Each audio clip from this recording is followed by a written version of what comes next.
Right. And after the class, I asked him, who should I contact? I should go by contacting the Wow. person.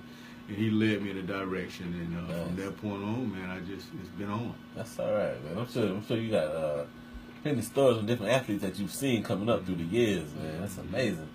I definitely probably want to ask you that once we're done with order of business here. But so today, I had a few questions for you as far as just the overall MFOA official recruiting. You know what I mean? Just a lot of different questions and reasons for your visit here. So as an official, I wanted to ask you, what standards are officials held to? Well, we're held at a high level, and sometimes fans, coaches, players want to hold us at an even higher level. Right. But when you really look at it, it's everybody's on the same playing field. Yes, sir. But our job is vital to any type of sport that need officiating, that need referees. You can't have any game without us. Right. So that means that we have to prepare. There's preparation. Mm-hmm. Even the beginning is being in condition, right. Studying the rules, knowing how to apply the rules, knowing how to have game management, dealing with coaches, having a thick skin, dealing with parents, dealing with kids, being able to think quick on your feet.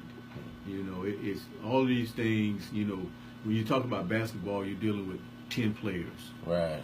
And you have to be able to adjust on the fly, because on one end you're playing defense, on the other end you're playing defense, but then you're playing offense as well on both ends. Wow. So you have to be able to recognize what the defense is doing, because when you really look at it, the average offensive system, they know what play they're going to run. Right. The defense doesn't know what play they're going to run. They have an idea of what play they're going to run, but they don't know what level of that play they're going to run. Right. You see what I'm saying? Yes, sir. So we have, as officials, one of the things that we teach and we learn is refereeing the defense. By refereeing the defense, you can pick up what they're doing. By being prepared and watching them, you can adjust to what the offense is going to do. Now, something that I've learned a long time ago, learn the plays that the offense is running. Right. So if you're able to learn the plays, you basically could get in a position to know what's going to happen, what the offensive player is going to do. Wow, and what you're doing, man, you're microscopically breaking down the game to make it easy to understand. Right. That's very amazing. And another thing I never really considered about officials is that you guys have to deal with the general public as well. It's not just the game that's in front of you. You guys have to deal with a vast array of different entities there. So I really thought that was very interesting. I had another question for you, which was, what do you think the cause of high level of unsportsmanlike acts in high school is? Why do you think that? What do you think that is? I think largely is due to the professional level. Right. Our kids, our parents, they see, they watch these pro games on television, and these guys are getting paid millions of dollars, and they act like kids. Right. They act as if they can't be touched, that they're never wrong, and us as parents, we have adopted that same attitude. I've seen it a lot. And what that attitude have done is trickled down. Wow. And our kids, they think the NBA. Let's look at it. If you pull up facts, there was a survey done several years back where the average kid, if you got 100 kids within your school, you may have, say, 100 kids that participate in athletic sports, regardless of what sport it is. Basically we're talking about baseball, football, basketball. Those are three highlighted sports, right? Right. So out of those sports, if you got 100 kids playing those sports, maybe 2 may make it to college, right, with athletic Division I athletic scholarship.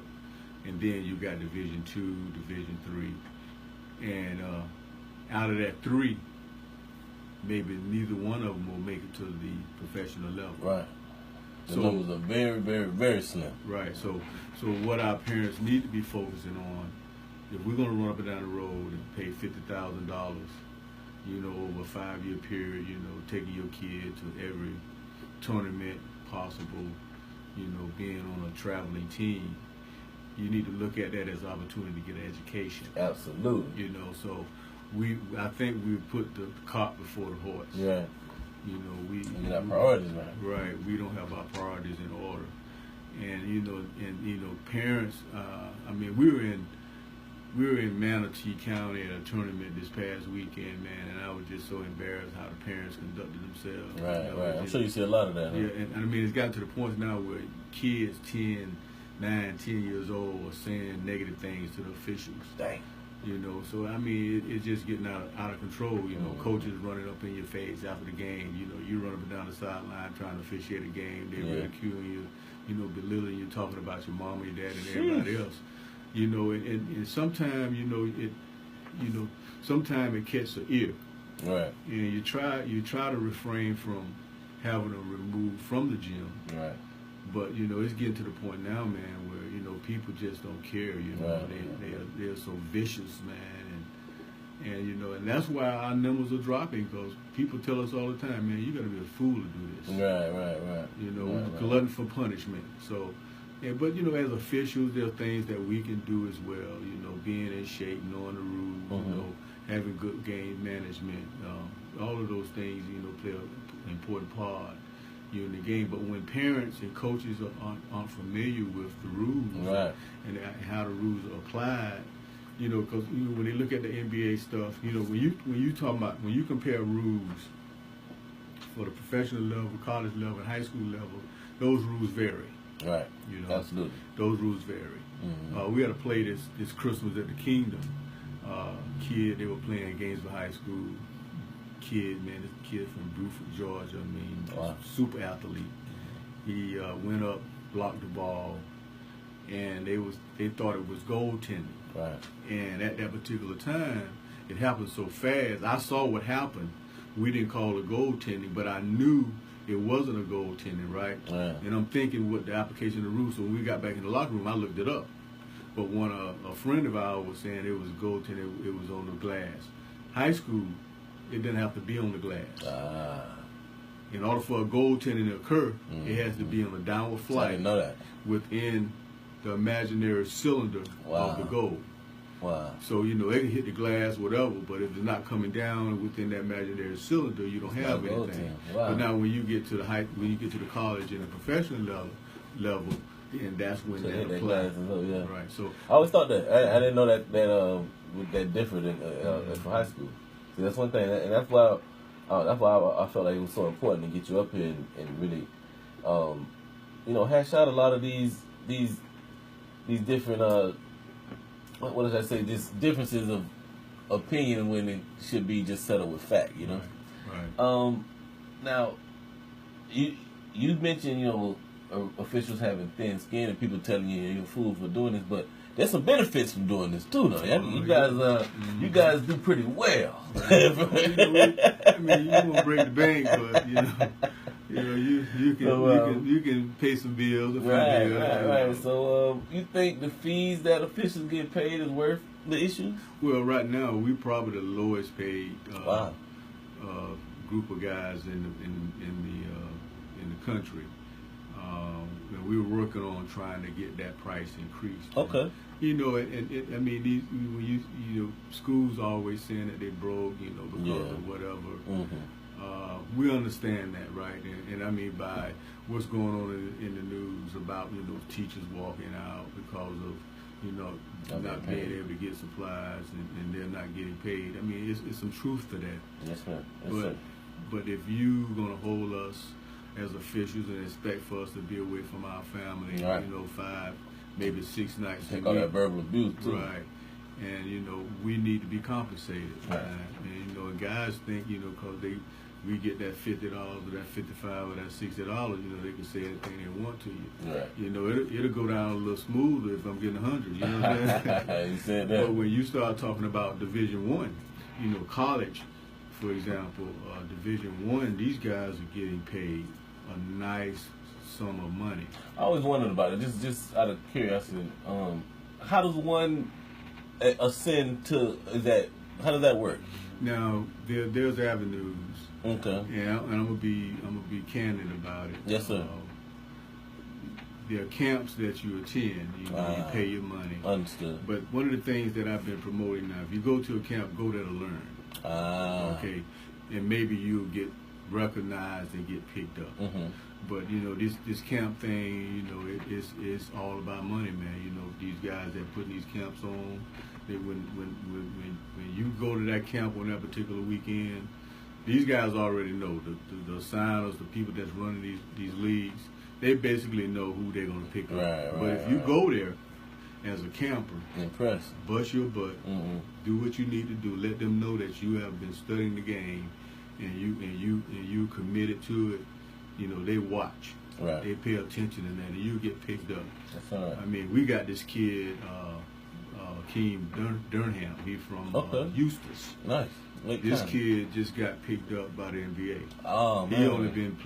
He only been officiating for 2 years. That's all right, man. But you know, he attended Vanderbilt University and Bethune-Cookman. But he works out. He got the body for it. He's about 6'3", 6'4". You know, got a nice physique and runs the floor well. You know, nice. real athletic. I wanted to talk to you about that too. About how the physicality of the position and how important it is to keep yourself. You got to be fit. Yeah. I mean, because you may run 5 miles. Wow. You know, in the course of a game, it's just the pace. It depends on the pace of the game. Understood. I can see that. So you ran with Clyde Drexler and Elijah when I'm throwing items all over the court. You're gonna be up and down. You know what I mean? Absolutely. Yeah, that's crazy. I never thought about that. Right? I never it was 5 miles. That's a vast distance there. And that's a little on the extreme side. Yeah, but it's happened. Right, but on average, you might run 2.5, 3 miles. I never imagined that in a game. Yeah, I never imagined that. That's amazing. Well, let me ask you this. This is kind of going back to what we were talking about earlier. What are some controversial issues that plague officials? Well, first of all, one of the main things is us not being prepared. Okay. You know, there's a group of us out there that just in it for the money. Wow. And you know, and if I'm out there just for the money, you know, you're gonna be focused. I'm trying to get the game over with. You know, that's why I like what you said earlier about going to, you know, with the young men that got picked up by the NBA. When you said focus on learning, you know what I mean? If you focus on learning, it kind of helps itself. You know, you'll get noticed because you're not focusing. You know, you got, like you said, you got your mind right, and it's the same thing. With goes with what you were saying earlier about not knowing the rules and, you know, parents trickling down to the parents and that sort of thing.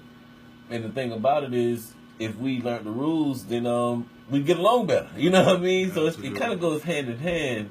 Absolutely. You know what I mean? You won't, you know, and well, that's what I wanted to mention earlier. You were saying about the recruitment part too, in the connection with our community, because I mean, like I was saying earlier, a lot of our kids are playing now, so I mean, it's only fitting that we fill in that gap. You know what I mean? I mean, to me, I would think so. But just moving right along, what initiatives are in place to recruit new officials?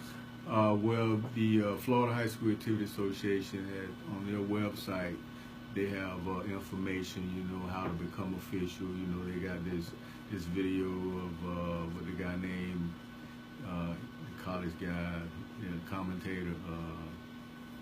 I can't think his name. Not Clark Kellogg. No, Jay Williams. No, the guy. You know, Showtime baby. What's his name? Benny D. Yeah, they got him. Okay. They got him a little video. Oh, Jimmy V. I'm sorry. Yeah. Benny D is the one that passed. Yeah, they got him a little video on there. Okay. And they give you information, and basically it's a step-by-step process. You know, you hit on the link, and it tells you what to do, and it gives you the local association. There's 2 associations here in our area but we're the primary one. Okay. And you know, it'll guide you to our website, and once you go onto our website, it'll give you, you know, the director's name, people that you can contact. Nice. You know, things like that. And you know, we always, you know, we got cards that we give out. People that ask questions, we invite them to our meetings, and you know, we just try to get people aboard. Awesome. You know, if they have some type of interest, you know. And you know, I mean, once you get out there, if you're committed to it, you'll really enjoy it, and you can draw other people. So right now, our association probably consists, on the top end is more older guys, but we've been doing a good job in recruiting and bringing guys in, and what we do, we have like a feeder program where we push these guys through all these youth league games. Okay. And by doing that, you know, you get them experience. Right. And you know, we have study sessions on Mondays, normally like a 2-hour block. And during that study session, we're going over the rules, we're going over situations, we're going over mechanics, you know, just a whole gamut of things, you know, to get these guys prepared. And then we have scrimmages, you know, once the season starts. Matter of fact, we've had several scrimmages here in Gainesville, Keller, surrounding areas. So guys will go out and work those scrimmages, and we'll have older officials there to kind of like coach them, show them what they need to do right. Yeah, nice. Absolutely. It's awesome, man. Mm-hmm. I was thinking that when I was reading earlier. I'm sure there was some kind of mentoring dynamic mechanism in place there. Now, can I ask you, what are some of the reasons for the retention rate of officials, and how can we keep the numbers at a good average? Well, you know, it's going to take all of us, you know, to get that, you know, to reduce that number, right? Where we be on the high side rather than low side, and it involves, you know, the administration, it involves the coaches, it involves the parents, it involves us as officials, and the players. We got to take the negativism out of this, you know, sports that we love now. People just can't take abuse. Right. You know, everybody is not capable of taking, you know, all the chatter coming from 10 different places, you know, in the comments that are being made. And I think that's largely, you know, the reason we fall short of getting, you know, quality guys and guys that want to be committed to it on a regular basis. Right. You know, because of the unsportsmanlike attitude, atmosphere that we are currently experiencing. I mean, to the point where it has gotten so bad, man, where you got parents are fighting in the stands. Wow. And you know, Jeez. and they're fighting because one parent is talking about the parent, right, the child. The other kid. Yeah, and like they're sitting 10 feet away from the parent and talking about that child on the floor. And so once this occurs in the game, I mean, what's the role of the official there? I'm just curious. Well, if anything happens in the stand, then administration will take care of it. Now, if they come onto that playing floor or field, then, you know, we as officials, we're looking for security. Right. First person, we're looking for security. Right, that makes sense. Yeah, or administration to get those people removed from the facility. Cool. You know, so, you know, that's why if you attend any local athletic events, you always see law enforcement. Right, law enforcement, and they're there to remove fans that are unruly. As they should. Yeah. Need more of them at Ben Hill Griffin. I've seen some wild and rowdy gators over there. Yeah.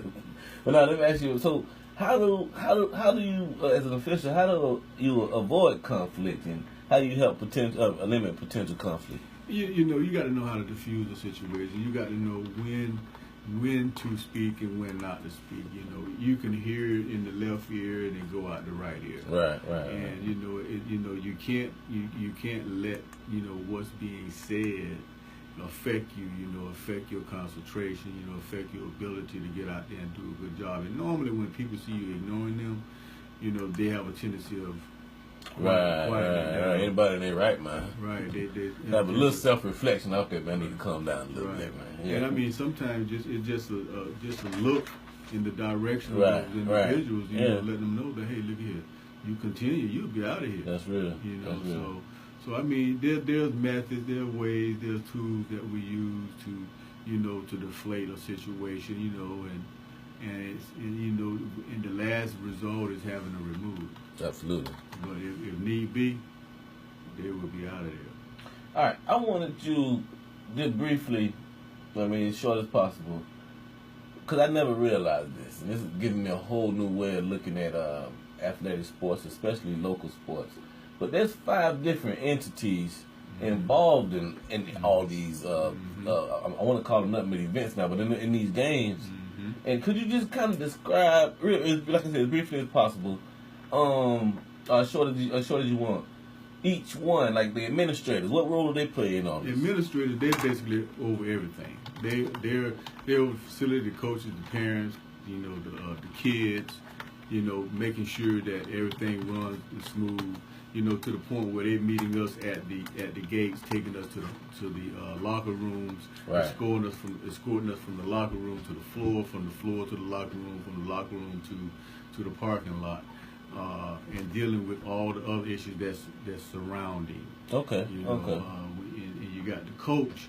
The coach is responsible primarily for the players. Okay. But also within that, the coach is responsible for the parents. Right. So I noticed that. right. So, and I think sometimes that's where it falls short. Right. That connection get broken. Right. Yeah. Because coaches, you know, we're all human, but sometimes coaches, they have a tendency of leaning toward what the parents are saying and or what the kids are saying.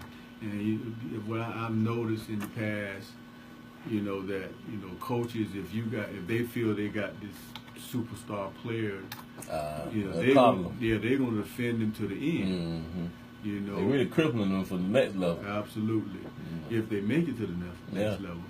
So you know, you got right. And see, and I think what the administrators can do to hold these parents, the players, and the coaches accountable is to present some type of teaching tool.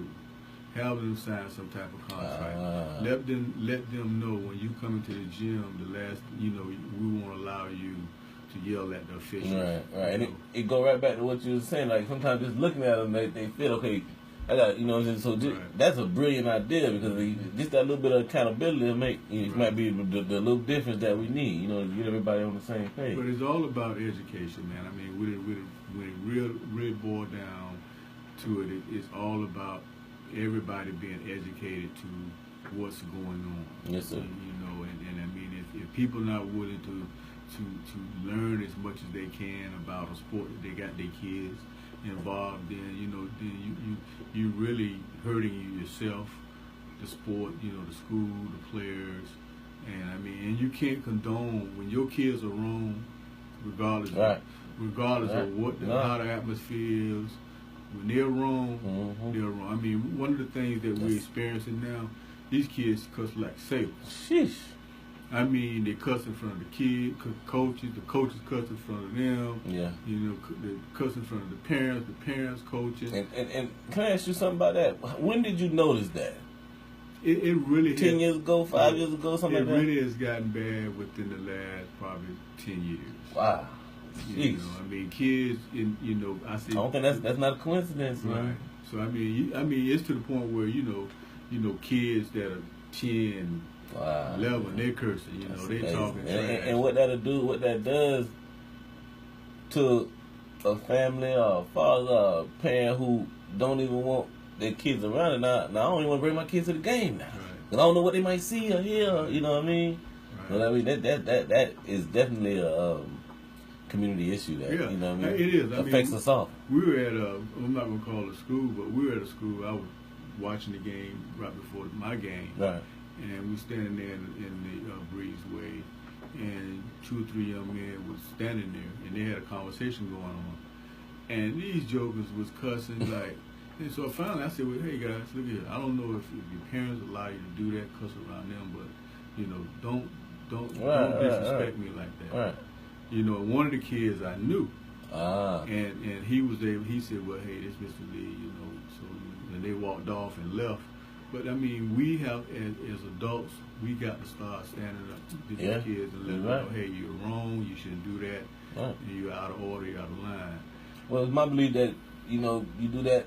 Correction is just like love. Right. You know what I mean? And if I'm watching you, I can't just watch you self-destruct. You know what I mean? Like that's kind of on me if I see what you're doing. I know. You know what I mean? Right. So it is our responsibility. I think it is. It's like I said. But yeah. So you administrative coaches, players. I want to talk about the role of the fans and the parents. You know what I mean? And how they factor into all of this. Okay, now, I mean, we all know without the parents, right? The parents are just like us as officials. Yes, sir. Without the parents, letting their kids be involved in these activities and coming up and showing up to the games, we don't have anything. Right. So we want the parents to be involved in their kids' lives. We want them to be involved in coming in, and cheering their team on, their kids on. But parents got to step back and reevaluate. They are mentors as well. They are leaders as well. Yes, their kids, if they're holding their kids accountable and holding the coaches accountable for how they're treating their kids, and I'm not talking about a negative way, but letting them do what they want. Right. Parents got to address these coaches, and I'm not saying, you got some coaches that are disciplinary, and they're doing it for the betterment of these kids, and normally those are the guys that are getting the most flack. Yeah, the ones that are disciplining these kids. You really give a care. Yeah, I mean, because if you got a coach and he just let the kids do anything he want, that means he don't care about it. Exactly. But if you got a coach on their behind, letting them know what they're doing wrong, keeping them out of ball game, making them run extra in practice or whatever the case may be, making sure they're at study session, letting them know if your grades drop below a certain level, you won't be on my team, you'll be on the bench. Right. Those are the kind of coaches that you want. Coaches that are calling you saying, hey, look here, I had this problem out of your child today. If he want to continue to be on my team, you don't talk to him, and he needs to straighten his attitude. Right. So I mean, all of those things. So the parents play a major role, right. In this thing. I don't know how many times I've seen since I was a kid, just watching sports in general, and the player goes back and he says, "Well, he was on me. He was hard on me. He was, but I loved him. You know what I mean? I appreciate him for it. You know what I mean? And that's what it is. That's what it really is, man. Like, this kid from this area. I won't call any coach's name or schools, but this kid from this area, he went off to college. Okay. And he got there, and this coach was real hard on him. Right. And kids was leaving the team, and he came back and told us the coach actually said, "Well, son, I noticed I'll ride you hard from the beginning of practice to the end of practice, and you just go out there and do it." And the kid told the coach, he said, "Look here, you're nothing compared to my high school coach." Okay. so he was. I mean, a high school coach loved that. Right. Yeah, it's all right, man. So those are the type of things we're talking about. You preparing these kids for when they leave home, that they're able to cope. And that's showing love. Right. You know what I mean? Right. That's all right, man. Well, hey, I want to ask you that then, you know what I'm saying? I got a few more questions. What are the benefits of being a sports official? Well, one of the main benefits is giving back. Yes, sir. Making sure that these activities are able to happen. Right. Being there as a role model, being there as a person that, that stands out in the community. Yes, sir. 40 years of this, kids come to me that adults and got. Right. I'm like on third, fourth generation. Right. And they come say, "Well, you had this guy here refereed my game. He refereed your brother." You always remember your refs. Right. I don't care. Right. But you remember the refs, man. Right. So it's being, and I can't, as an individual, as an official. That means when I'm in the public, I have to conduct myself. Absolutely. A certain way. Yeah. Because I can't go out there acting a fool. Yes, sir. I can't be out there drinking and carrying on, and just being rowdy. So how does that look? That makes sense. No. Right. So I mean, we have a lot of weight on our shoulders. Yes, sir. And and we have to think about all those things. We have to think about our actions. We have to think about what comes out of our mouth. We have to think about you know, how we look, yes, you know, sir. how we carry ourselves. I mean, all of those things, you know, it has, you know, it has a lot of weight, you know, Yes, sir.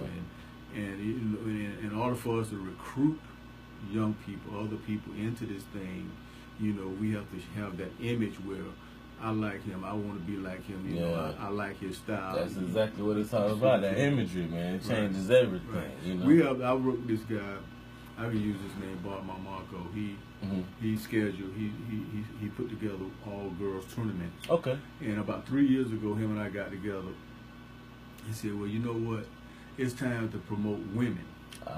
So for the last 3 years, every tournament that he put together and I scheduled for him, we have all women. Nice. And what we've gotten, what we've seen from that, it's been like a huge success.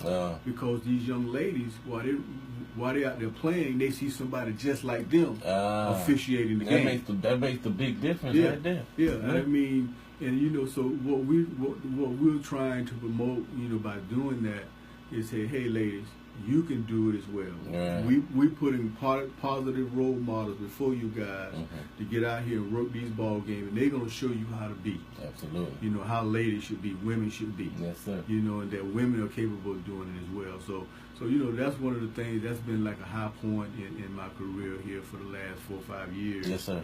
And you know, and we really try to do a good job. Matter of fact, we got ladies from all over the state of Florida. That's amazing, man. I didn't even consider that. You know what I mean? So shout out to y'all organization for recognizing that. And what you say your friend name was Bob? Bob Marco. Bob Marco. Shout out to Bob, man, for even to recognizing that, because that's exactly what we need. And that's why I say image is so important, man. So, you know, for myself, you know, somebody listening to this interview right now, they sold on it. They want in. How do we become an official? Hey, just go to the website. Go to Florida High School Activity website. Okay. Mid Florida Officials website, and you know it'll tell you what steps to take.